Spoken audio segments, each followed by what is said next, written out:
case anyone was asleep. Welcome everyone to the January 13th, 2025 Philomath City Council meeting. It is currently 7:01 p.m. We're going to call this meeting to order. On our agenda tonight, we have a presentation from Philomath Community Services. We'll then have a proclamation proclaiming Poverty Awareness Month, followed by public comment, if anyone is here for public comment. We'll have our consent agenda. We'll go through a lot of new business, which I think is why most people are here, including recognition of folks who are completing a term on a committee. We will appoint a new city councilor, swear them in, and then they will immediately get to start voting on all the rest of this. So that's their present. So we will then elect a city council president. We will appoint folks to the Planning Commission, the Budget Committee, the Park Advisory Board, the Tree Board, the Inclusivity Committee, and we will talk about who will be going to the League of Oregon Cities Day at the Capitol. And then we will have some reports and correspondence. So I just want to say I'm grateful to all of you for being here, and I'm very excited to get to work with our new counselors. Thank you for being here. Congratulations. If anyone was at the swearing-in ceremony, they know I had an extended analogy about blank canvases. So in case any of our counselors or our city management staff forgot, they all have their own little blank canvas now, so they can have that up at home. And, well, there's scary. No worries. And so they can picture what the future of our town might look like. But with no further ado, we will get started on our first agenda item. So I'll invite David Lowe and, oh, excuse me, roll call. Yes, we do need to figure out who's here.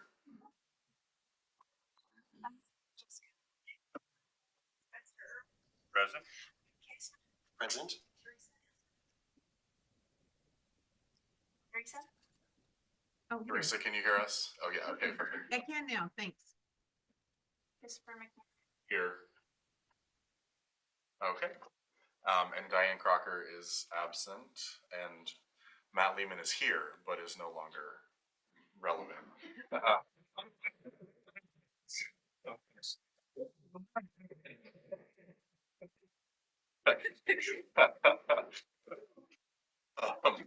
And with that, we will get started on our first agenda item. I'll invite our presenters from Philomath Community Services forward. And Director Sharon Thornberry was planning to be here, but has been ill. So we have wonderful presenters instead. Please take it away. Thank you. Thank you, Mary. I'd like to introduce Jody Ruckle. Jody is now our Vice President of Philomath Community Services. If all goes right, well, at the end of this year, I'll be able to turn that gavel over to Jody. So we're kind of steaming along here and getting our act together. Thank you very much. It's kind of an honor to the first new council of the next 2 years, and we're the very first presentation. And I see a fellow council member up there who is also on our board at PCS, so full disclosure. And I used to be in council, so we'll be around. It's a small town. It's a small town. Anyway, thank you so much for having us be here. We have 5 minutes. And... Yeah, 5 to 10. Yeah. Okay. You know, I was used to Councilor Pazzi with her little. Yes. Yeah. Yeah. I think as long as it's reasonable, we'll be good. Okay. Well, good. So I know that the proclamation that's coming up about National Poverty Awareness Month. And I think it's fitting that you've asked PCS to be here as part of the first presentation. You know, when I think of the effects of poverty and some of the markers of that, one of them definitely is food insecurity. And PCS really, you know, 3 of our 5 programs are deal with food. So we have our leader program, we have our food pantry, used to be the food bank, explain the difference there in a moment, and then we have our community garden. So 3 of our major programs are centered on food, and it's absolutely our purpose to serve folks that are food insecure. We don't provide everything that you go into a supermarket and buy, but we do strive to provide the basics where we can through different programs. I'm going to talk in the few minutes we have mostly about the gleaners, but I'd like to make a distinction between the gleaning program and the food pantry, what we call the food bank. Sharon Thornberry is our executive director, who has a lot of knowledge about these things, educated us in the sense that food banks are large organizations that are sort of like wholesalers that put out the food to pantries that give it then to like retail, to be hosts. So technically we are a food pantry. So we renamed our food bank to Nancy's Food Pantry. Nancy forget exactly the last name, but she was very instrumental in setting up the food bank, food pantry, and our efforts are to recognize women, young women primarily, that help start these programs for us.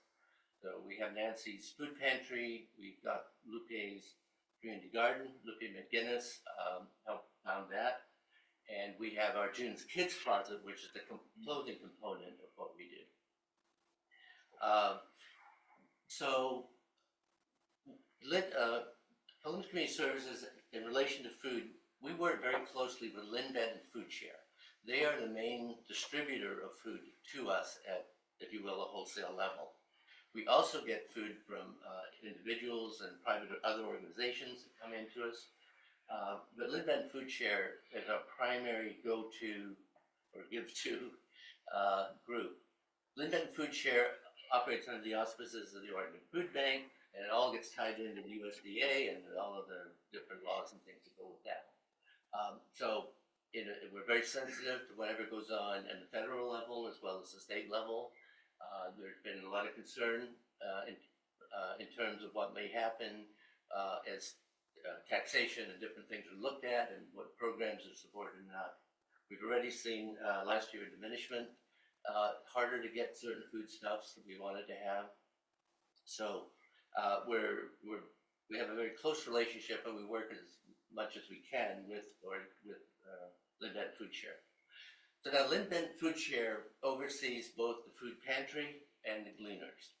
The food pantry is really your emergency food source. Anybody that has a need that meets the qualifications of the federal government that says you can entitled to food can get food from us. And they don't have to be here, they can be anywhere coming into the food pantry. And the intention is to provide quality food as best as we can, not food desert type stuff, but real food, and to meet the basic needs in that area. Now the gleaners are a membership group, and they're unique. Gleaning groups are membership groups. And Lynn Benton Food Share in the two counties oversees maybe 12 different gleaning groups, or maybe a few more than that. The Philomath Gleaners are the only ones that don't have their own 501c3. The other groups do. This group is very special, it's unique really, that they operate under PCS's 501c3 program. So we are that agency that supports them literally, physically through the building and operations and everything that it takes to provide food. The gleaners are about 75% of what we do, both in terms of the expense that we have and as well as the flow of goods that come through us. Just to give you an idea, and this is just gleaners, for last year, and these are pretty much preliminary figures, we've taken our food in terms of poundage, so it's how many pounds we bring and then translate that into dollars. So we had in excess of 300,000 pounds of food that came in to us from all sorts of sources last year. It translates into about $468,000 at the dollar amount that we assign, and we get those from national statistics. We also got another $58,000 in the gleaners, but non-food. So there are other items, hygiene primarily, other basics, toiletries and stuff that come in addition to food. So our grand total is around over $500,000 just for the gleaners in donations, what we call non-cash in-kind donations, but separate from the money that comes into us. All of that goes out. So basically, if you look at what we're doing, we've taken in about $500,000 worth of goods. We've given out $500,000 worth of goods to our community. So that gives you an understanding of just one program, what runs through it. Again, it's our biggest program. I want to, I talked about Lynn Benton Food Share. Lynn Benton Food Share provided just out of that 46,000 pounds of food to us for $77,000. Now the gleaners also have the ability to purchase food, and they purchased another $36,000 worth of food last year. That money came from the donations that are provided by the community, which is really significant. And I need to thank the council, because council has been very generous over the years to us, provided us funds that, and even if those funds didn't go to buy food, they help to support the building, they help to keep the lights on for the gleaners, they help to put gas in the truck, the van that they use. So it all really is their support program. And then another significant source are the grocery stores themselves, the Safeways, Albertsons, Fred Meyer. The grocery stores sort of collectively run a program called Meal Connect. It's a way that extra inventory surplus that these grocery stores have, that you get close to but not at the expiration or best by dates on these foods, or they get new product, they've got new marketing stuff comes in, they got to get rid of stuff. Rather than just dumping it, there's a tax write-off they get, for business purposes. It's great for them. But they have an arrangement with Lynn Benton Food Share where all those foodstuffs then go to Lynn Benton Food Share, and that's also part of what comes to us. So from those groceries, we had 170,000 pounds of food from them. And that represents quite a bit of that 500 I mentioned. So the dollar amount there was 267,000. And then there was also some non-food items there. In addition to that, we have farms, Sunbow Farm, Gathering Together Farm, and just other independent businesses. There's Thai Express in Corvallis gave us some some excess foodstuffs that they had. It's amazing. We have I don't know how many we have, but we have quite a number of donors. And I do want to also include in this a recognition for the personal donations that we had from people. So personal donations are anybody coming in with a can of food, or the food drive that we held last year. Most of it is canned goods, but we had produce, and we had some cooler items and some meats that came in from personal donations. So all of that totaled about 3,000 pounds of food, and then a fair amount of non-food items. So this speaks to the community at large, that not only do we get support in terms of dollars, we're also getting the in-kind, which is very necessary and used by our programs. So again, all of this goes to our effort in addressing poverty from the standpoint of food insecurity. There's a lot more that we can do. We know we can do. One of the things that's happening on our board level is we're upping our ability to be professional in terms of what we're doing. We've been a volunteer organization for so long, and we got to the point where we realized we could not do or keep meeting what we need to do for the community by not having a paid member, who is Sharon, Thornberry, Executive Director. Is that to support, that's why we need more money to provide professional support that can help run the programs and help make everything come together. So we're very grateful for the in-cash, and we're also very grateful for the monetary donations that come in. It looks like we've had a good year for the appeal from the end of 24, and we're looking forward to a great new year. I'm also very encouraged by your highness and whiteness, yeah. But the idea for the future, in terms of being able to be part of that future, being able to help Philomath meet the goals that you have for supporting those that are in need, and what we can do, we're here to do that. So I appreciate your time, Jody. I don't know if you. I think you you've covered done this a lot fine. of it, so, yeah. Yeah. Are there any questions? Oh, Thank you very much. Yeah, thank you. Any questions from the council? Or comments? Thank you. Yes, thank you so much. Thank you for all that, and thank you. If you can stick around for a while, I just want to make sure you're here for the proclamation since. I will, and I actually want to be in attendance for. Perfect, okay. And I should have clarified just for everyone to know, this is something I think we're gonna try this year is having community organizations address the council a little more. It felt like in the past, sometimes the only time we'd ever interact with organizations was when they were either asking for money or we were giving money, and that felt sometimes a little transactional. So we're trying to be more intentional about kind of having good, positive relationships with our partners outside of just cutting checks and asking for checks. So you'll see more of this. Next up, we have the proclamation on Poverty Awareness Month. Any councilors want to read this? I'm happy to if no one does.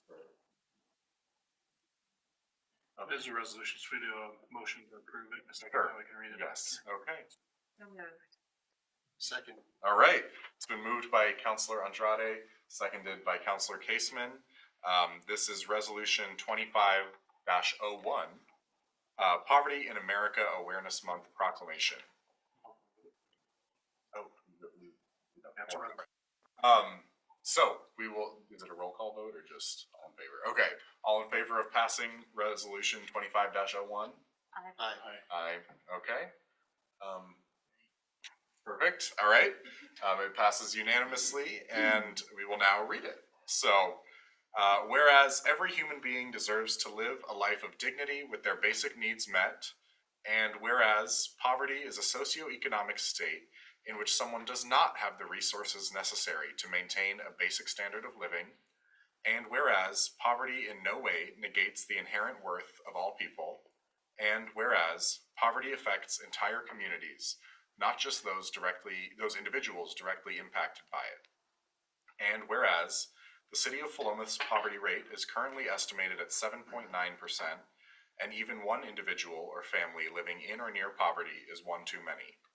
And whereas poverty in Philomath disproportionately affects women, people of color, and people with less educational attainment.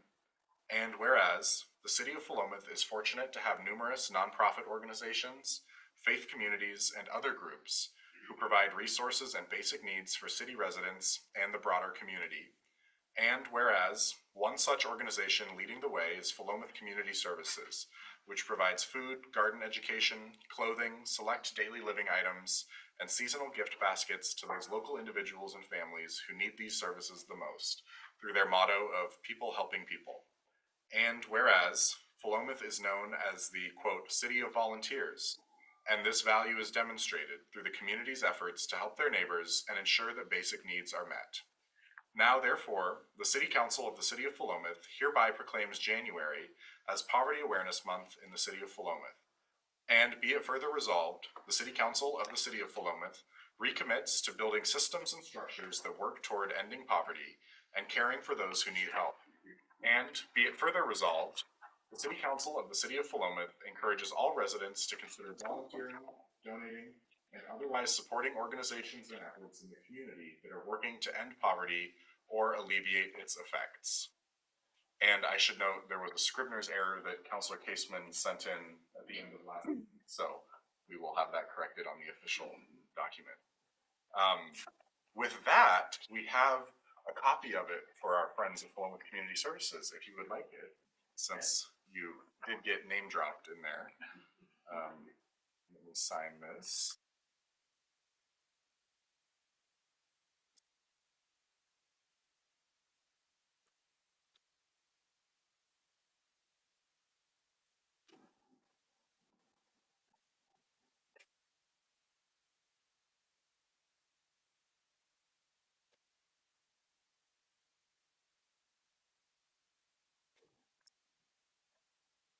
I'll come ceremonially hand it to you. All right, there we go. You're not coming up, David? Get up here. Yeah, Teresa, you're part of this now. Okay.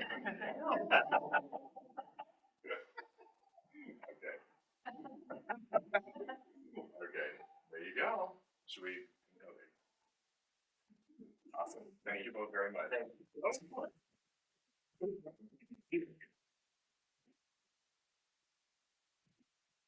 All right. Thank you again so much for being here. And with that, we will move on to public comments. And just for the record, if you don't know, if you come in, you can fill out the sheet to sign up, or you can also contact the city recorder ahead of time. But do we have anyone signed up for today? Okay. Anyone ad hoc want to volunteer? All right.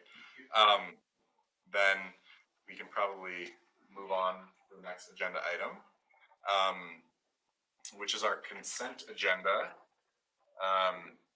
And as a reminder, the consent agenda can be considered as one motion, even though it contains multiple things. And it's just sort of routine items. So in our consent agenda today, we have the minutes from our December 9th council meeting, as well as our 2025-2026 budget calendar. They're just a forecast of the deadlines for the budget. I'll note that I'll be abstaining from the minutes since I wasn't here. I know I don't have to, but Sure. so I don't know if you want separate votes or not. Otherwise, it doesn't matter. It's up to you. Go to the consent agenda altogether. If you'd like to do them separate, then you can make a motion to pull the minutes from the consent agenda. I think I'm okay with it. Anything else? Okay. Is there a motion to approve the consent agenda? So moved. Nice. Is there a second? Sure. There we go. All right. Yeah. It's been moved by Councilor Caseman, seconded by Councilor Irwin. All those in favor of approving the consent agenda, raise your hand, say aye. Aye. Okay. All those opposed? Any abstentions? Okay, so that is 4 ayes and 1 abstention. With that, we will move on to our new business, starting with recognition of committee members completing a term. And we want to be clear that this does not necessarily mean these people are leaving city service, because that's the next thing on here is appointing people to things. This just means that they've finished a certain term with the city on a committee or a board or and I don't know how many of our folks are in attendance. Let's go one at a time. Sure. I guess if you're here, if you want to come forward and get your certificate, and if not, we'll get the certificate to you later this week. Yeah, I'll just go down the list and recognize their names and their service. So starting with Van Huntsaker, who is completing 3 years on the budget committee.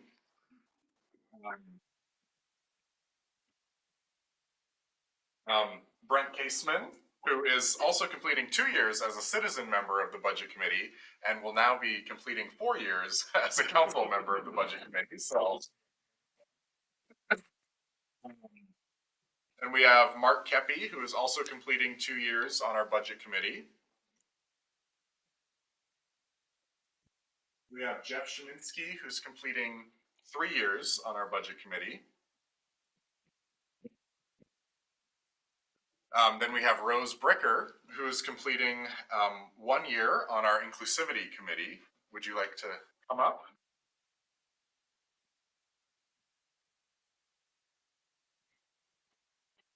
Yes, an official year. Congratulations, thank you very much. And next we have Lori Lehman, who's completing 2 years on our Inclusivity Committee.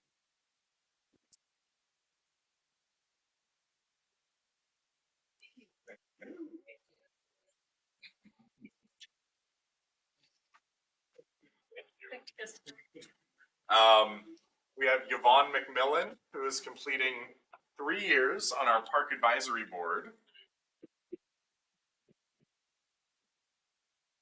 We have Larry Sleeman, who's completing 2 years on our Park Advisory Board.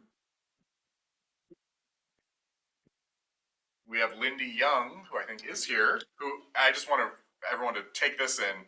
Lindy is completing 10 years on our Park Advisory.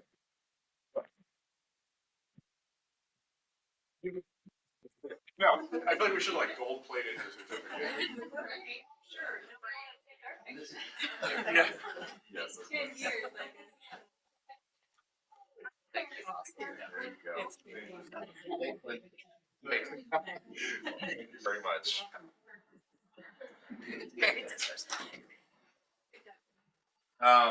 And then we have Gary Connor, who is completing 7 years on our Planning Commission. We have Haley Green, who's completing 4 years on our Planning Commission.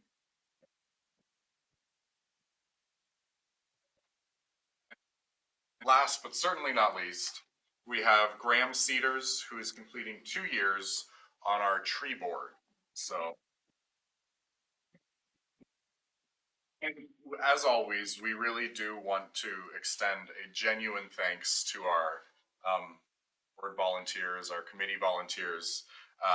It's all of the same, work and volunteerism as being on the council, but without any of the credit or, attention where due. So it is true public service, and we can't thank you enough for taking the time out of your day to make our community a better place. So thank you to all of you who are here, any of you online, and those who are not here. We appreciate you very much. So one more round of applause for all of them.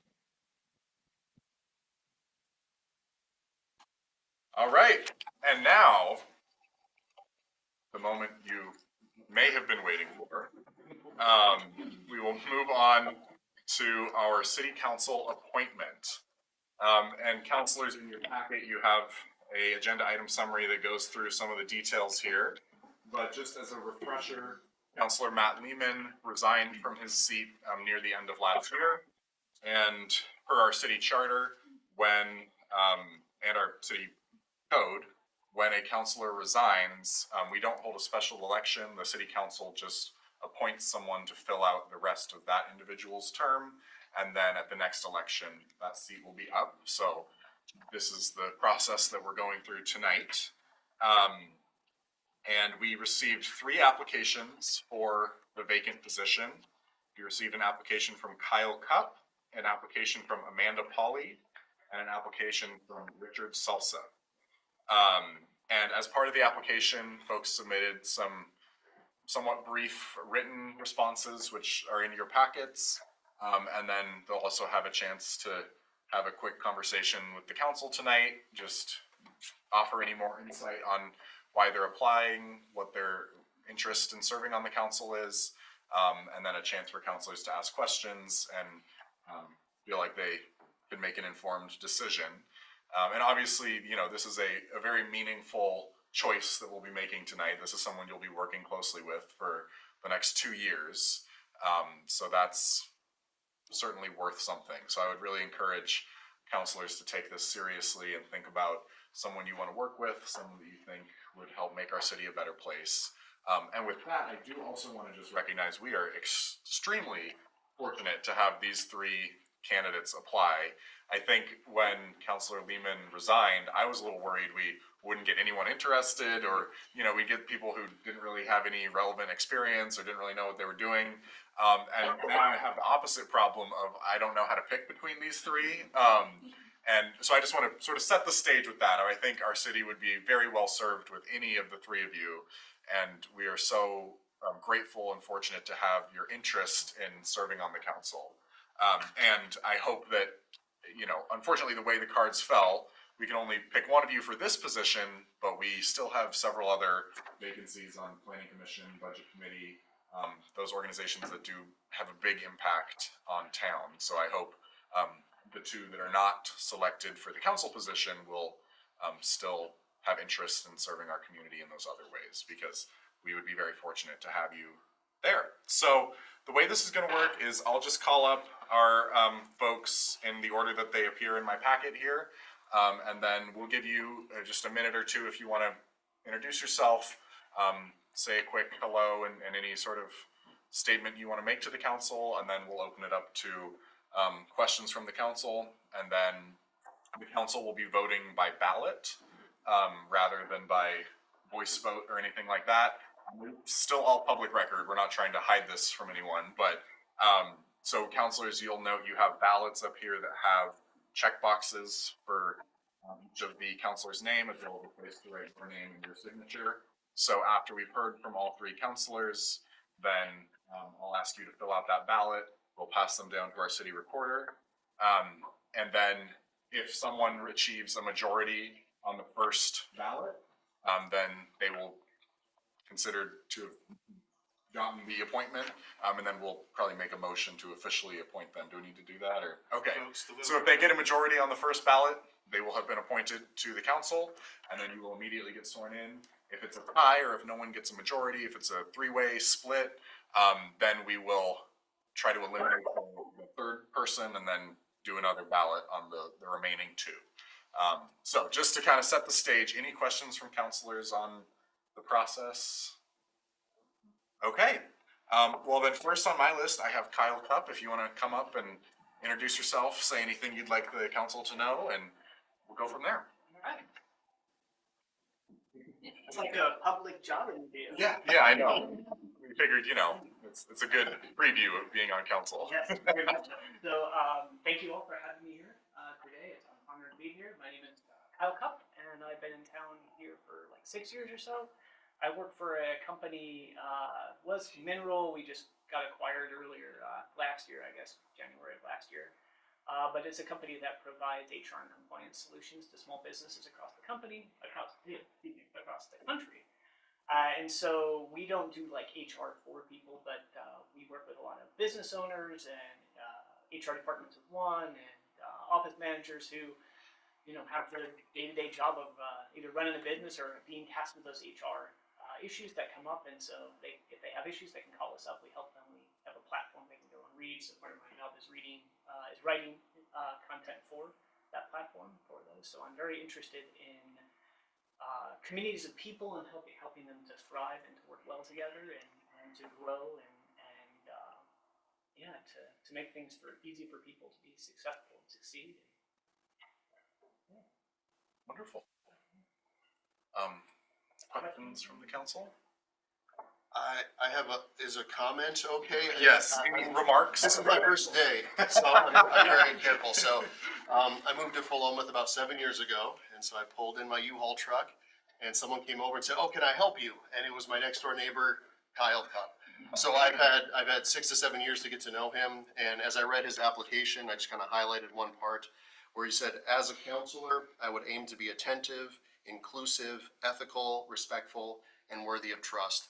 And being his next door neighbor for about 7 years, that is who he is. So that's just my comment there. Thank you.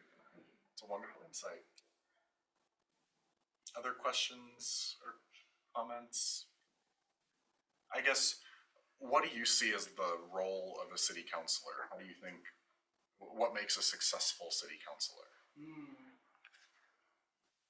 First, I want to preface that I think my answer to this question would change after being on the scale. I'm sure, yeah. So, I think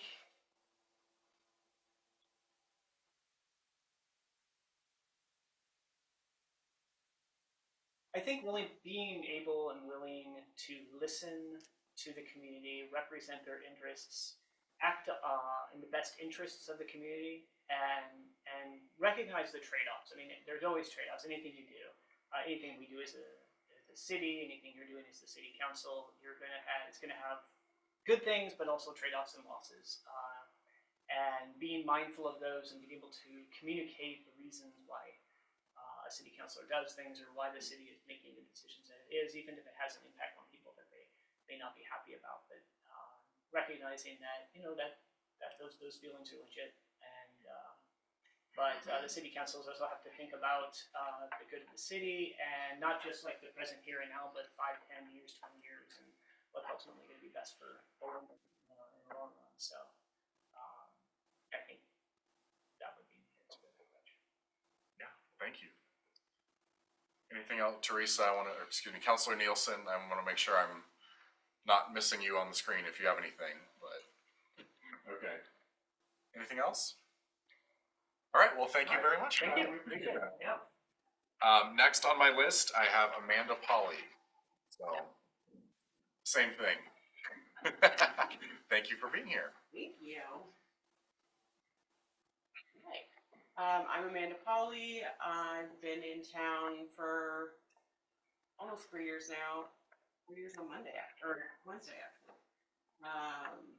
And I've been serving on the Inclusivity Committee for almost 2 years, and just kind of got this passion for city government, seeing the impact of work that's happening in here, conversations that are happening with folks from different groups. Just felt this kind of call to take that further. I've been at OSU for almost 9 years doing different works, admin work, but lots of committee work, kind of similar to this, having conversations and making decisions and listening. And it is nice to be able to take those skills and, you know, it's one thing to get paid for them, but to like bring them into a meeting and have conversations and then see that impact in like a meaningful way, just because I had time that day to do that, is very, it's very impactful. It's also kind of exciting, kind of building on the Canvas thing in your speech the other night, just like to look at the strategic plan and kind of see all the things that have happened, right? Like, you don't often see a strategic plan that's like a to-do list kind of thing, and it's kind of cool to see all the things that have happened and think about being involved in the future of the city as a councilor. So, yeah. Thank you very much. Questions, comments? I guess I'll ask you the same question then. What do you think is the role of a city councilor, and what makes a successful city councilor?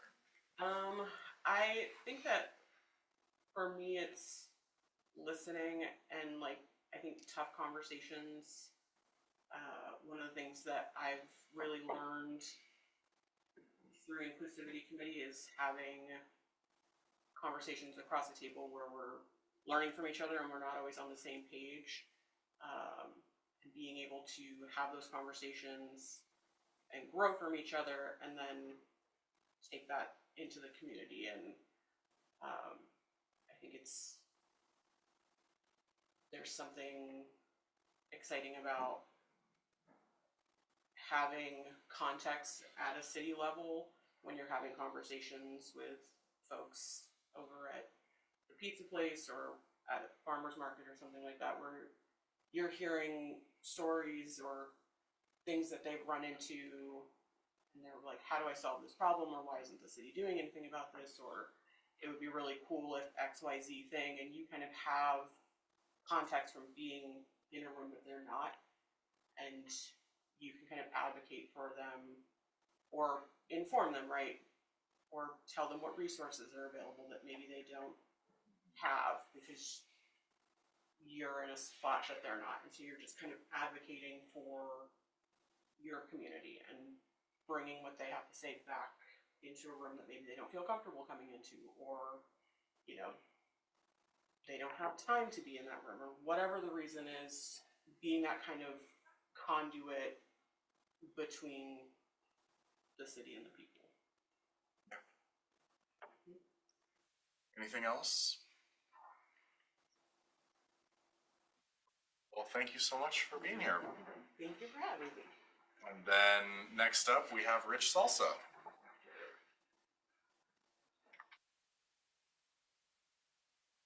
Some familiar faces and some new faces. Good evening.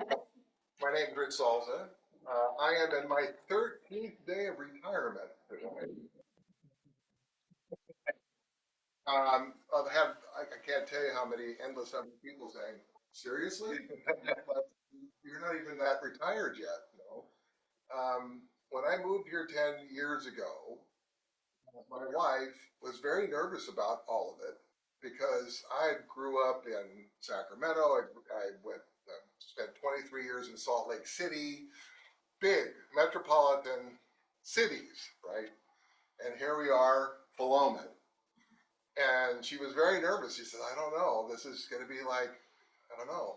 And I'll tell you what, I've loved this town ever since I stepped foot in. I knew somewhere along the line, after I got involved with the fire department again, and somewhere along the line, this was going to be a stop. The plan just sort of got sped up a little bit now. Thank you very much. So when this came along, I just thought this is it. This is exactly where I want to be. And at the same time, with all the qualifications of the people that you have in front of you, it's good to have a breakdown that it's tough to decide, right? And so whatever role I end up taking, whether it happens to be a part of the city council or part of one of the committees, you know, I will do that. In between my retirement date and now, I've actually been on the Transportation Safety Planning Committee for Benton County, which is a big deal. So it's just, you know, it includes obviously Philomath and Corvallis, but it's kind of where my passions lie. As the fire marshal and everything else in the fire department, I've got to know a lot of the city staff and a lot of the people. So, in anticipation of your question, Yes, yeah. I'm going to build a little bit about what Amanda said about being basically the listening of the town. We're entrusted to be the support group basically for his job, you know, to basically be the wind underneath his wings to be successful, because when he's successful, we're all successful.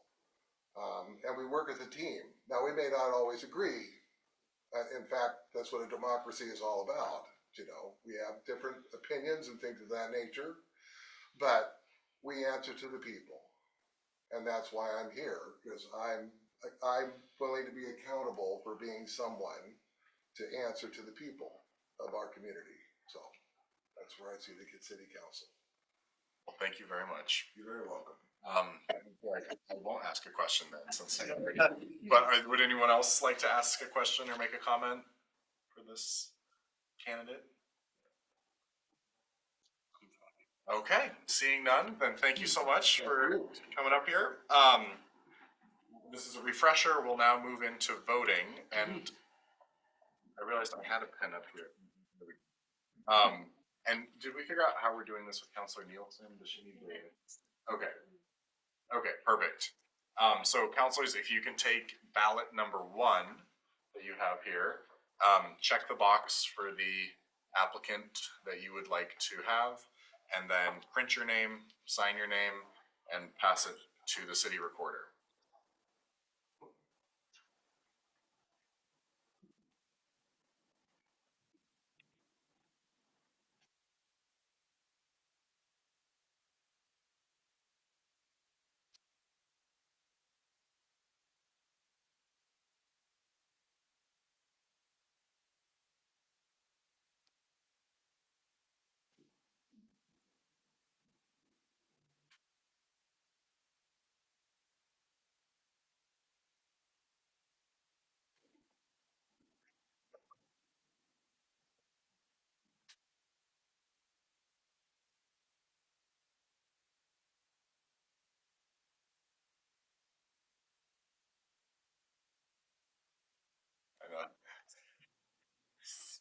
Very heavy silence here. Can I talk about my tie? Yeah, tell us about your tie, please. So for the last couple of years, before council meetings, I go to my daughters, different and ask them to go pick out a tie. I generally like, look at the shirt, go pick out a tie for dad, whatever you bring. Well, today apparently it was a little dark when I was standing outside and asked my daughter, hey, run upstairs and grab a tie for dad. Look at the shirt. So she came down with turquoise on blue. And I just thought, you know what, if I make him pull it off, I can pull it off. So Yeah, it looks great. that's the turquoise tie on the blue plaid shirt.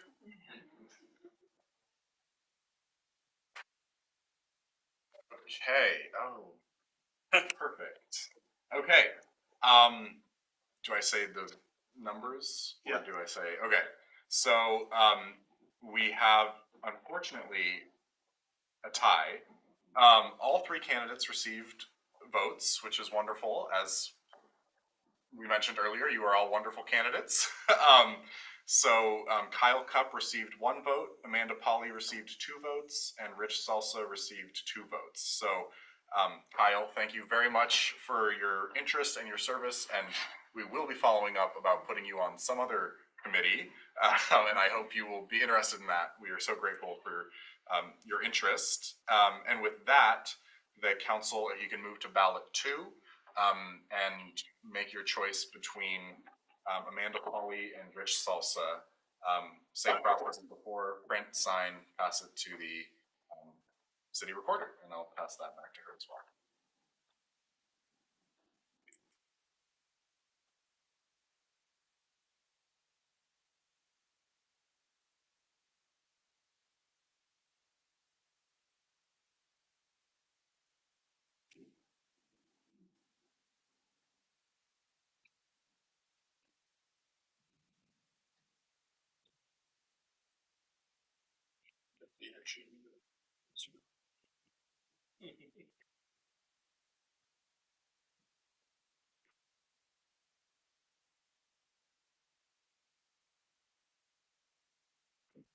Has anyone seen the movie Conclave?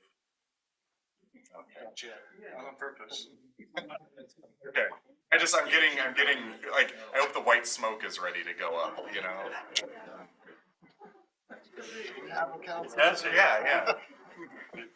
After that, the level. First thing you got to make hard choice. I know. Welcome, Spencer. Yeah. Excuse me, Councilor. Yeah, thank you. I made everybody at home call me that. Good.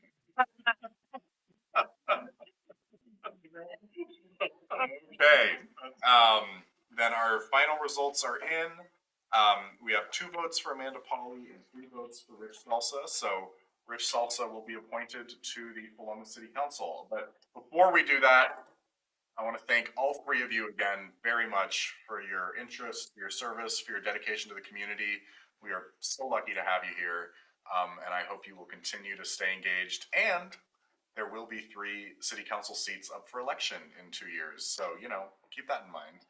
But with that, congratulations to Rich Salzer. We'll get you over to the city recorder, and she will swear you into office. Unlike the rest of us, Rich gets no prep time. Yeah. So, yeah.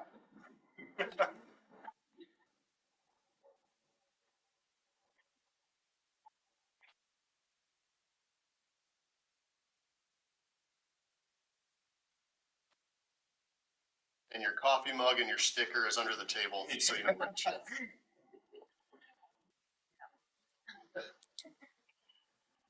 All right, please raise your right hand and repeat after me.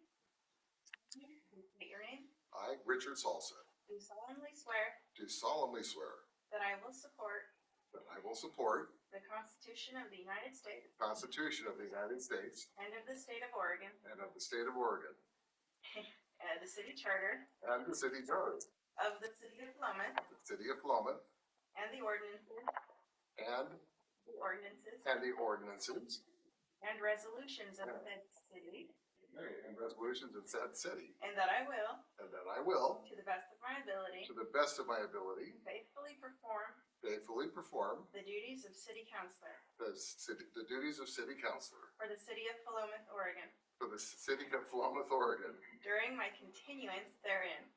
during my continuance therein. So help me God. So help me God.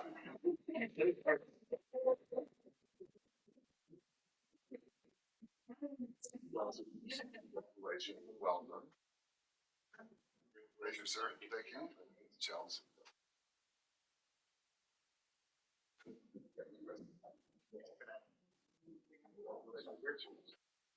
All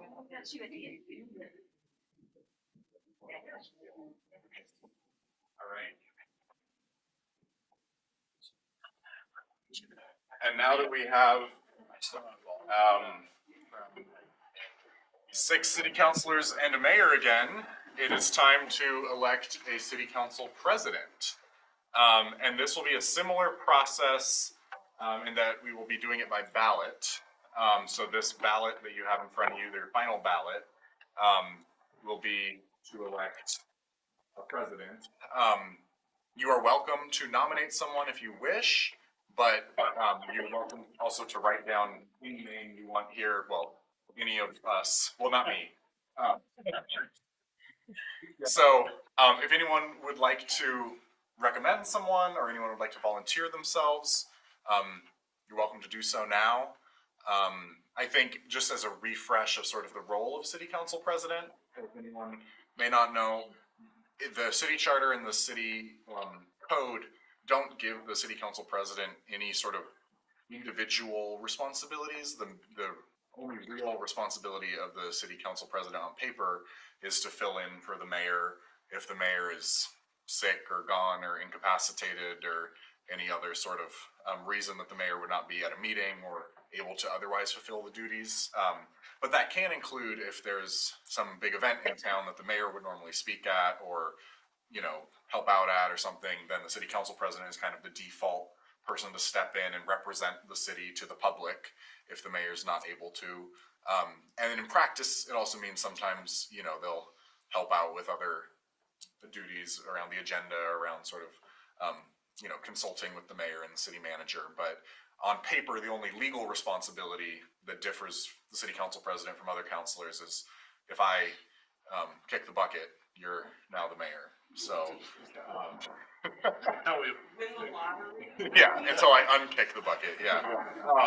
So, yes, any questions on the role or anything like that, or? I would like to recommend Councilor Teresa Nielsen. When I told her that I would be running, she asked me questions. I think she's a great representative of our city, and the questions she asked me, I know she takes it very seriously, so I would recommend her. Absolutely.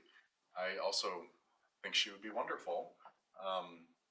And I very much enjoy working with her. She's one of our, I think, two most senior members now. But I'm happy to hear any other thoughts or recommendations or volunteers. I was just gonna ask if anybody wanted to do it. To start with, like, that sounds like interesting. Looks that way. She looks pleased. Councilor Nielsen, do you want to? Yes, please. In contacting Diane Crocker, she said she was willing to also have her as an option for council president. Yes. I want to make sure that she has an opportunity as well. Yes. And thank you. Thank you. Thank you, Councilor Nielsen. Yeah, Councilor Crocker did also indicate she would be open to it. She mentioned this to me over a text, so it was difficult to gauge the enthusiasm level. If it was like, yeah, I guess, or like, oh yeah. All caps? So it was not all caps. But It's still like go either direction. I don't want to speak for her. All I have is the.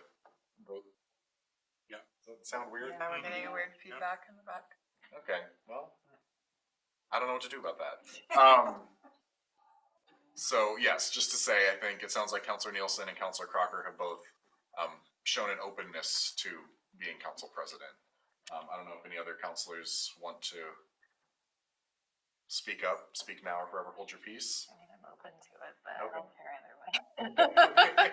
I'm facilitating meetings. Yes. Okay. Any questions or further discussion? Then I'll ask you all to fill out your ballot if you have not yet, and we'll do the same process, fill it out, sign it, print your name, and make sure it gets to the city recorder.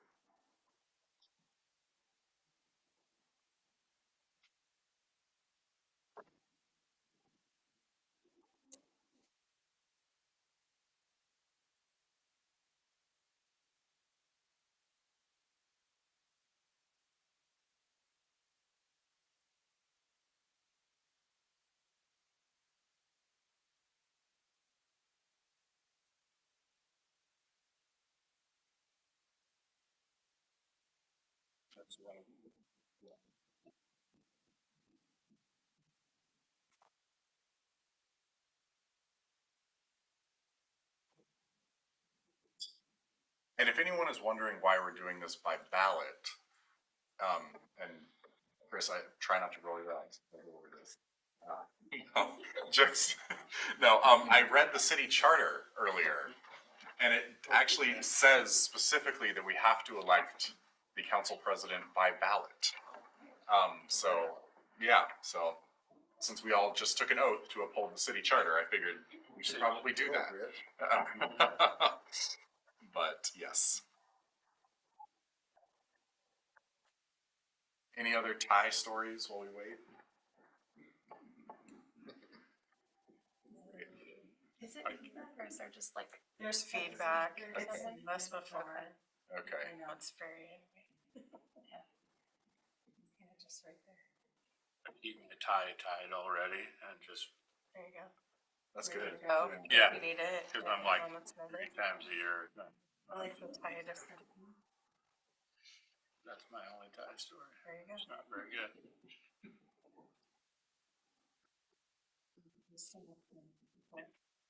Perfect. We didn't Perfect. want one. Okay, we have 1 vote for Councilor Crocker, 5 votes for Councilor Nielsen, which means that we definitely have a majority vote for Councilor Teresa Nielsen. For this one, we have to do it a little differently. Therefore, I move that we elect Councilor Teresa Nielsen as City Council President for the upcoming term. Second. Perfect. So that's moved by Mayor McMorrin, seconded by Councilor Salsa. All those in favor, please raise your hand and say aye. Aye. Okay, I'm glad to see that. Yeah. And with that, the, God, that is fun. The motion passes unanimously and Councilor Nielsen is now President Nielsen. So congratulations, Madam President.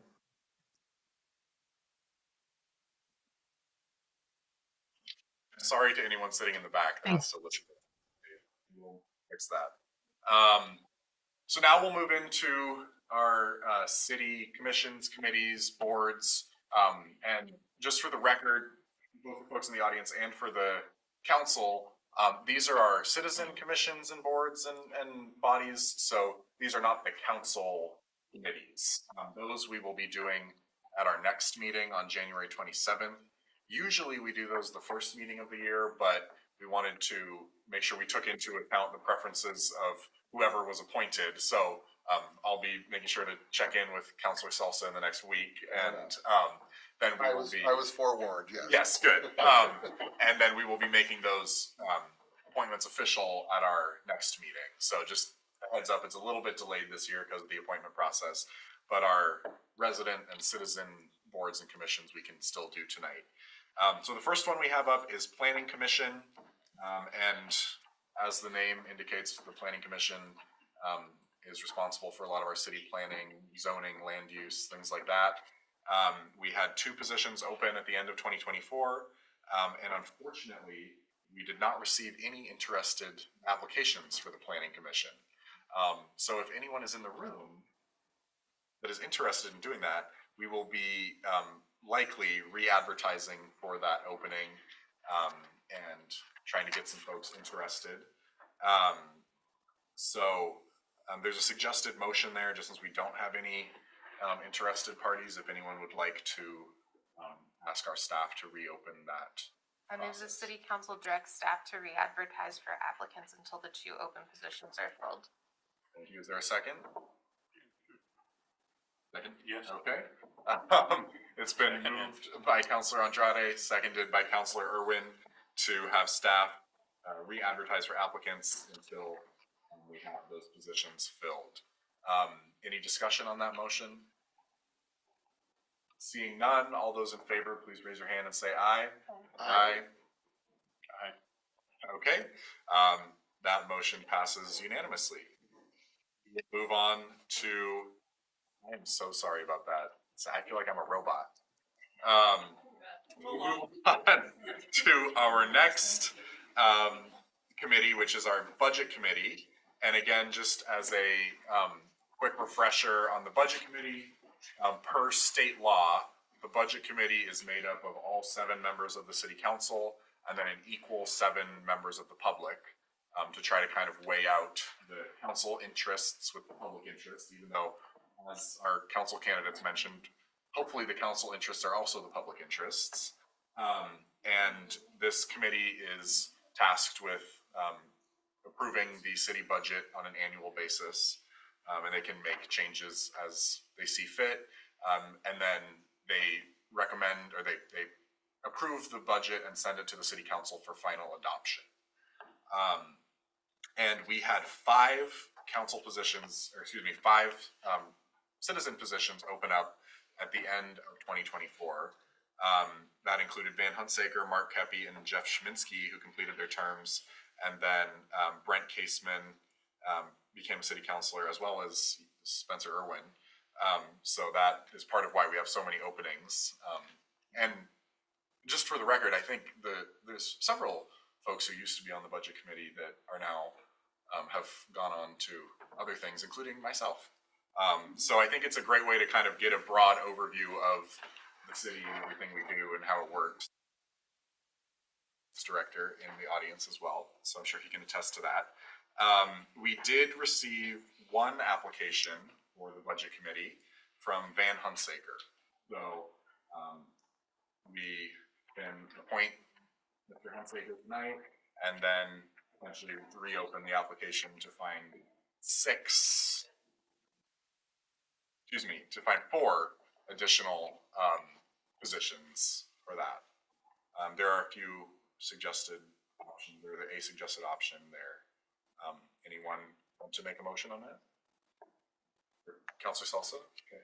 I move the city council appoint Van Hunsaker to serve a 3-year term on the Philomath Budget Committee, and then also direct staff to re-advertise for additional applicants until all 4 open positions are filled. Perfect. Thank you. Is there a second? Second. Okay. It's been moved by Councilor Salsa, seconded by Councilor Caseman to appoint Van Hunsaker to the 3-year term and re-advertise for the additional positions. Is there any discussion on that motion? Seeing none, would those in favor please raise your hand and say aye? Aye. Okay, that motion passes unanimously. We will now move on to our next, which is the Park Advisory Board. As a refresher, the Park Advisory Board works with city staff primarily to advise on improvements to parks, operations of parks, as well as some events, including music in the park. I think it's a little more of an involved board. Some of our committees are more just sort of, they make recommendations, they look at documents. The Park Advisory Board historically has gotten a little more involved. They volunteer at events, they get out there and do things. So I think some people really like that. It gives them a chance to really feel involved. But it's also a little different than just sitting here and talking about budget and policy. So we had 3 positions open up at the end of 2024.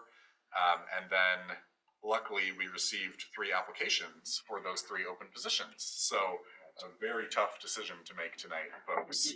And this is one of the weird ones where, as you'll see at the end there's in our city code, some committees, the mayor makes an appointment and you approve it. Others, the council as a whole appoints people. It doesn't really make that big of a difference in practice, but just to note, that's why it says that Mayor McMorrin, I recommend the appointment of applied for the 3 open positions. So, is there a motion on that appointment? I move to confirm the mayor's appointments to the Park Advisory Board as presented. Is there a second? Okay, it's been moved by Councilor Caseman, seconded by Spencer Irwin. Oh, yes, thank you. You're saying you didn't all bring your packet? We got applications from Yvonne McMillan, Larry Sleeman, and Seth Williams. So, any further discussion on the motion? Okay, all those in favor of approving the mayor's appointments to the Park Advisory Board, please raise your hand and say aye. Aye. Okay, the motion passes unanimously, so thank you, Seth, for your interest, and congratulations. But wait, there's more. Next, we will go to the tree board. And just as a quick, again, refresher on the tree board, this is sort of a constituent body to the city council's public works committee. They meet usually like once or twice a year. It's not a super active committee. And their primary role is to discuss trees that the city owns or in city right-of-ways. And that includes all trees along streets, or anything within sort of 8 feet of a street. That's the city right-of-way along streets, which is actually quite a few trees. So we make decisions around if the tree needs to be cut down, if we need to change the type of trees that get planted. Public Works will come and talk to the tree board about that. Anything else I'm forgetting on there? Sometimes it's a property owner who wants a tree cut Right. down, and so Yeah. we take that into consideration as well. So. Yeah. So the tree board's job is to kind of mediate property owner interests with community interest and, you know, having shade and beauty and nature, but also if it's a nuisance or it's a hazard, kind of trying to decide those things. So a lot of time, the folks on our tree board, we're very lucky, are pretty well knowledgeable about trees, including, I think, our 2 applicants this time. So we had 1 position open up at the end of 2024, and then we had 2 applications for that position, including Graham Cedars, who his term just ended, as well as Sarah Coulter Mitchell. And the packet was printed before I had seen these, so hence why my appointment is blank. I had a chance to talk with both Graham and Sarah, and I've decided to appoint Graham to the board for another term. And I talked with Sarah, and she was very interested in serving the city in other ways as needed, including potentially on the planning commission. So I think we'll be seeing her name again. Keep an eye out for that. But both Graham and Sarah were content with that appointment. So that's my recommendation, would be to approve another.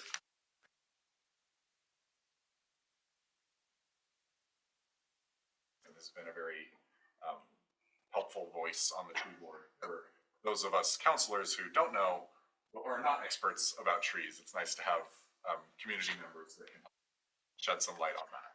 So again, there's a recommended motion or any discussion. And to confirm the mayor's appointment to the tree board as presented. Is there a second? Second. Okay, it's been moved by Councilor Andrade, seconded by Councilor Salsa to approve the mayor's appointment to the tree board. Any discussion on that motion? Seeing none, would all those in favor please raise your hand and say aye? Aye. Okay, and Grant Cedars is appointed unanimously. Thank you very much. And then next up, we have the Inclusivity Ad Hoc Committee. We had 2 positions open up. I guess, well, I'll do my brief on it. It's called an ad hoc committee simply because it's not in the city code right now. All the other committees that we just went through are either in our city charter or the city code or state law or some combination thereof. The Inclusivity Ad Hoc Committee was created in 2020 as an ad hoc committee, which just means it's temporary and it's city code, but it is still a committee that has been meeting regularly and has been very engaged, as you heard about from one of our applicants. Councilor Andrade and I were both on it before we became councilors, and it's another one of the committees that we will appoint councilors to at our next meeting, but this is for our citizen members. So we had 2 members finish up their terms, which we heard earlier, Rose Breaker, Lori Lehman, and then we received 2 applications to fill those 2 vacancies, which were from Rose Breaker and Jenna Fisher. So again, that seems relatively straightforward, but if there's any discussion or any motions.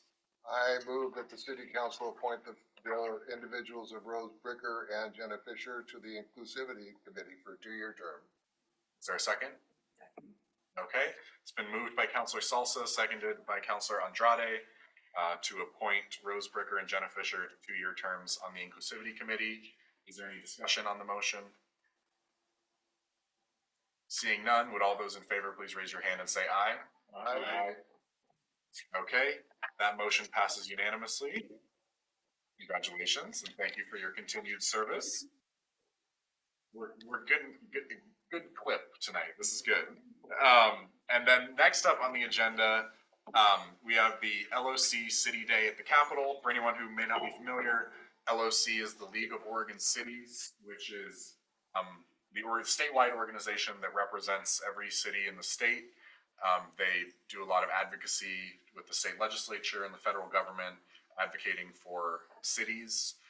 They also provide us with services and trainings and resources.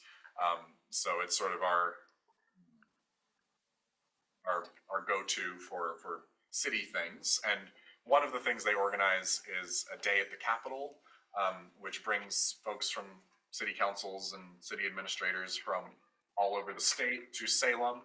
And we have some trainings and presentations. Folks will give some speeches. And then in the afternoon, the main point of it is that then city councilors and mayors and staff will go meet with their. We had a pretty good run at this in the past, and we'd like to continue doing that. Of course, we can meet with our legislators outside of City Day at the Capitol, but if we're already going to go up for the trainings and speeches and stuff, we should at least reach out and see if we can do that. So, as it says here, typically the city manager, the mayor, and 1 or 2 council members attend. For public meeting reasons, we can't have a quorum of the city council meet with a legislator in their office, because then that would technically be a city council meeting, and then that would have to be open to the public, and Crystal would have to be there taking minutes, and we'd have to live stream it, and that just wouldn't be feasible in the senator's office. So we try to keep it less than a quorum, so hence why it would be just a few of us. And I know it's also taking time off of work if you're working and going up to Salem, so we certainly don't expect everyone to make it. But any questions on sort of what the day is or anything like that? Okay. There's an informational sheet in the packet to look at. I'll be reaching out to you as a body just to get confirmation, but look for that like early this week, like tomorrow morning. And if you just get back to me, we can start making arrangements. We can try to carpool at the very least, see what we're doing for meals and dates and all that stuff. So just look for an email from me later this week. Okay. And let me know whether you'll be able to attend or not. Like I said, we'll have a showing there with or without you, but if it's something you're interested in doing, just let me know. Yeah. And then I'll actually after. So yeah, any questions on LOC? Thank you so much. Any questions on the day at the Capitol? Okay. And it's also a good time for the city to advocate for any need we have. So usually before we go, the mayor and the city manager, and we'll kind of look at our strategic plan, our capital improvement plan, look at any priorities the city has already established that align with what the legislature is looking to do. You know, housing is a huge thing right now, infrastructure. So if there's anything that we've already kind of agreed as a council is a priority that aligns with that, that's a really good time to go meet with our legislators and advocate for that. So, yeah. Then next up, we have our management report. Chris, do you want to speak to this? Yeah, I can go through it. We typically go line by line. I'm happy to answer any questions that the council members have on this. But just to highlight a couple of things, I believe by the end of February, we should have our documents put together that we can go out for bid for the City Hall remodeling project. It'll give us a little bit more space, definitely add a lot of security for our staff here, and add some curb appeal, a little bit of aesthetic work to kind of show that Timbertown spirit that we've got going in the downtown area. So expect that to come in front of you before that goes out. That'll be a spring, summer project this year coming up. Some fun internal stuff. And make a little note, we had a little turkey shoot. Found out that some employees can't shoot worth a lick, and some of them shoot a lot better than you would think that they would. That's always a fun thing that we do every year. We've want to commend Officer Wolk for receiving his advanced certification in DPSSST. That's a great accomplishment. That takes years of service and a lot of benchmarks that you've got to hit. We've got a great police officers right now. They're really hitting on all cylinders, working really, really well together. And I think, well, we've got one vacancy right now. We'll start promoting that pretty heavy pretty soon. But they're doing well. They're doing it right now. So the water reservoir has water in it still, which is great. They're doing some testing, which is exciting. The crew, the construction crew, they'll be coming off-site. We'll be some temporary fencing up, and then when we're ready to go out for bid on the construction of the treatment plant, we'll put a new perimeter, more permanent structure or fencing around it during that project. So you'll see fence come down, temporary fence go up until the formal permanent fence is put in place. So you'll see it as well, but water reservoir still holding water after that massive repair. So we're happy about that. Any questions on anything that was in the packet or anything outside of that? All right. Okay. Then the last thing on our agenda is just if there's any council reports, or other reports or information anyone wants to share. Reminder, Councilor Coffee. Yes, we'll be having Councilor Coffee again at Timbertown this Saturday, 9:30 a.m. We moved it back half an hour because last year no one came until 9:30. But we hope to see you there. I also want to do a big shout out to our staff for the holiday light parade and the festivities and festive atmosphere on Main Street with the lights and everything. I think it is very much appreciated by the community. So thank you for that. And I'm excited to get started this year. Anything else?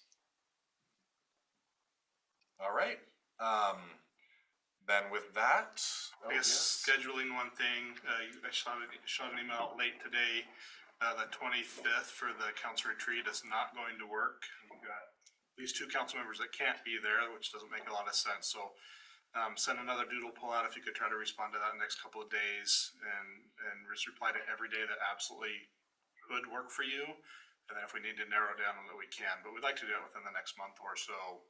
So if you could respond to that doodle poll, but want to make sure that you saw the email and that 25th is off of the calendar. We won't be meeting on the Saturday, the 25th. We will be meeting on Monday, the 27th. We will be holding that meeting to talk about liaison appointments and city council subcommittee appointments. So I think that will be a relatively short meeting, like a 7 to 8 o'clock type thing. Relatively short. anything else? Yeah. Yeah. Okay. Then with that, we will go ahead and adjourn our meeting. It is 8:19 p.m.